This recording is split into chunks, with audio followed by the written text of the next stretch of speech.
Crime ಕಾರ್ನರ್ಗೆ ಸ್ವಾಗತ. ನಾನು ಉಮರ್ ಫಾರೂಕ್. ಇದೊಂದು ಥೇಟ್ cinema style crime. Boy friend ಜೊತೆ ಸೇರಿಕೊಂಡು ಒಬ್ಬ ಮಹಿಳೆ ತನ್ನ ಗಂಡನನ್ನೇ ಕೊಲೆ ಮಾಡಿದಾಳೆ. ಆಮೇಲೆ ಅದನ್ನ ಆಕ್ಸಿಡೆಂಟ್ ಅಂತ ಬಿಂಬಿಸಿ ಹೈ ಡ್ರಾಮಾ ಮಾಡಿದಾಳೆ. ತಾನೇ ಸ್ಟೇಷನ್ಗೆ ಹೋಗಿ ಕಂಪ್ಲೇಂಟ್ ಕೂಡ ಕೊಟ್ಟಿದ್ದಾಳೆ. ಇಂತಹದೊಂದು ಘಟನೆ ಬೆಂಗಳೂರು ಗ್ರಾಮಾಂತರ ಜಿಲ್ಲೆಯ ಹೊಸಕೋಟೆ ತಾಲೂಕಿನ ಸಿದ್ದೇನಹಳ್ಳಿ ಗ್ರಾಮದಲ್ಲಿ ನಡೆದಿದೆ. ಸದ್ಯ ಪೊಲೀಸರ ತನಿಖೆಯಿಂದಾಗಿ ಕೊಲೆ ರಹಸ್ಯ ಬಯಲಾಗಿದೆ. ಮಹಿಳೆ ಮತ್ತು ಆಕೆಯ ಪ್ರಿಯಕರ ಸೇರಿ ಒಟ್ಟು 4 ಜನರನ್ನ ಪೊಲೀಸರು ಅರೆಸ್ಟ್ ಮಾಡಿದ್ದಾರೆ. ಹಾಗಾದ್ರೆ ಈ ಸ್ಟೋರಿ ಬಗ್ಗೆ ಡೀಟೇಲ್ ಆಗಿ ನೋಡೋಣ. ಆದರೆ ಅದಕ್ಕೂ ಮೊದಲು ನೀವಿನ್ನೂ ನಮ್ಮ ಚಾನಲನ್ನು ಸಬ್ಸ್ಕ್ರೈಬ್ ಮಾಡಿಲ್ಲ ಅಂದರೆ ದಯವಿಟ್ಟು ಸಬ್ಸ್ಕ್ರೈಬ್ ಮಾಡ್ಕೊಳ್ಳಿ.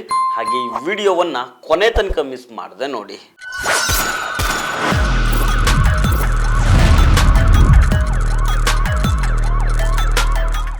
ಬಾಯ್ ಫ್ರೆಂಡ್ಗೋಸ್ಕರ ಹೆಂಡತಿಯೇ ತನ್ನ ಗಂಡನನ್ನ ಕೊಲೆ ಮಾಡಿ ಅದನ್ನು ಆಕ್ಸಿಡೆಂಟ್ ಅಂತ ಬಿಂಬಿಸಿ ಬೃಹನ್ ನಾಟಕ ಆಡಿದ್ದ ಕೇಸನ್ನು ಈಗ ಪೊಲೀಸರು ಬಯಲಿಗೆ ಎಳೆದಿದ್ದಾರೆ. ಬೆಂಗಳೂರು ಗ್ರಾಮಾಂತರ ಜಿಲ್ಲೆಯ ಹೊಸಕೋಟೆ ತಾಲೂಕಿನ ಸಿದ್ದೇನಹಳ್ಳಿ ಗ್ರಾಮದಲ್ಲಿ ಜನವರಿ 24ನೇ ತಾರೀಕು ಒಂದು ಕೊಲೆ ನಡೆದಿರುತ್ತೆ. ಮೊದಲಿಗೆ ಇದೊಂದು ಆಕ್ಸಿಡೆಂಟ್ ಅಂತಾನೆ ಎಲ್ಲರೂ ಅಂದ್ಕೊಂಡಿರ್ತಾರೆ. ಆದರೆ ಈಗ ಅದು ಆಕ್ಸಿಡೆಂಟ್ ಅಲ್ಲ, ಕೊಲೆ ಅನ್ನೋ ಸಂಗತಿ ಬಯಲಿಗೆ ಬಂದಿದೆ. ಪುಷ್ಪ ಅನ್ನೋ ಹೆಂಗಸು ಆಕೆಯ ಬಾಯ್ ಫ್ರೆಂಡ್ ದೇವರಾಜ್ನನ್ನ ಪೊಲೀಸರು ಅರೆಸ್ಟ್ ಮಾಡಿದ್ದಾರೆ. ಲವ್ವರ್ಗೋಸ್ಕರ ತನ್ನ ಗಂಡ ಅಶೋಕ್ನನ್ನ ಪ್ಲಾನ್ ಮಾಡಿ ಕೊಲೆ ಮಾಡಿಸಿದ್ದಾಳೆ. ಇದೀಗ ಈ ಆಘಾತಕಾರಿ ರಹಸ್ಯ ಬಯಲಾಗಿದೆ. ಗ್ರಾಮಸ್ಥರು ಗಾಬರಿಯಾಗಿದ್ದಾರೆ. ಜನವರಿ 24ನೇ ತಾರೀಕು ಪುಷ್ಪಾಳ ಗಂಡ ಅಶೋಕ್ನ ಡೆಡ್ ಬಾಡಿ ಸಿದ್ದೇನಹಳ್ಳಿ ಗ್ರಾಮದ ರಸ್ತೆ ತಿರುವಿನಲ್ಲಿ ಪತ್ತೆ ಆಗಿರುತ್ತೆ. ಮೊದಲಿಗೆ ಇದೊಂದು ಆಕ್ಸಿಡೆಂಟ್ ಅಂತ ಹೇಳಲಾಗಿತ್ತು. ಆದರೆ ಡೆಡ್ ಬಾಡಿ ಬಿದ್ದಿರೋದು ಮತ್ತು ಘಟನೆ ನಡೆದಿರೋದನ್ನು ನೋಡಿ ಈ ಸಾವಿನ ಬಗ್ಗೆ ಅಲ್ಲಿನ ಲೋಕಲೈಟ್ಸು ಅನುಮಾನ ವ್ಯಕ್ತಪಡಿಸ್ತಾರೆ. ಪೊಲೀಸರಿಗೆ ಮಾಹಿತಿಯನ್ನು ಕೊಟ್ಟಿರ್ತಾರೆ. ಬಳಿಕ ಸೂಲಿಬೆಲೆ ಪೊಲೀಸರು ತನಿಖೆಯನ್ನು ನಡೆಸಿದಾಗ ಇದೊಂದು ಪ್ರೀ ಪ್ಲಾನ್ ಮರ್ಡರ್ ಅನ್ನೋದು ಸಂಗತಿ ಬಯಲಿಗೆ ಬಂದಿದೆ.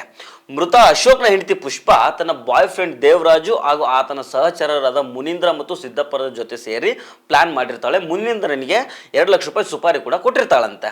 ಎಣ್ಣೆ ಪಾರ್ಟಿ ಮಾಡೋ ನೆಪದಲ್ಲಿ ಅಶೋಕ್ನನ್ನ ಕರೆದುಕೊಂಡು ಹೋಗಿ ಕೆರೆಯ ಬಳಿ ಕಬ್ಬಿಣದ ರಾಡ್ನಿಂದ ಹೊಡೆದು ಕೊಲ್ಲಲಾಗಿದೆ ಅಂತ ಪೊಲೀಸ್ ಮೂಲಗಳು ಹೇಳ್ತಾ ಇದ್ದಾವೆ.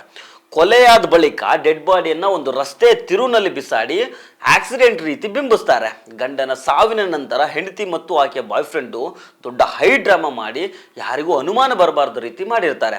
ಆದರೆ ಅಲ್ಲಿನ ಲೋಕಲೈಟ್ಸು ಅನುಮಾನ ವ್ಯಕ್ತಪಡಿಸಿದ್ರಿಂದ ಪೊಲೀಸರು ತನಿಖೆ ಮಾಡಿ ಆರೋಪಿಗಳನ್ನು ಅರೆಸ್ಟ್ ಮಾಡುವಲ್ಲಿ ಯಶಸ್ವಿಯಾಗಿದ್ದಾರೆ.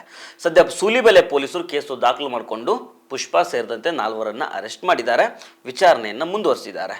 ಸೊ ಫ್ರೆಂಡ್ಸ್, ಇವತ್ತಿನ ಕ್ರೈಮ್ ಕಾರ್ನರ್ ಮತ್ತೆ ಭೇಟಿ ಆಗ್ತಿರೋಣ. ನಮಸ್ಕಾರ.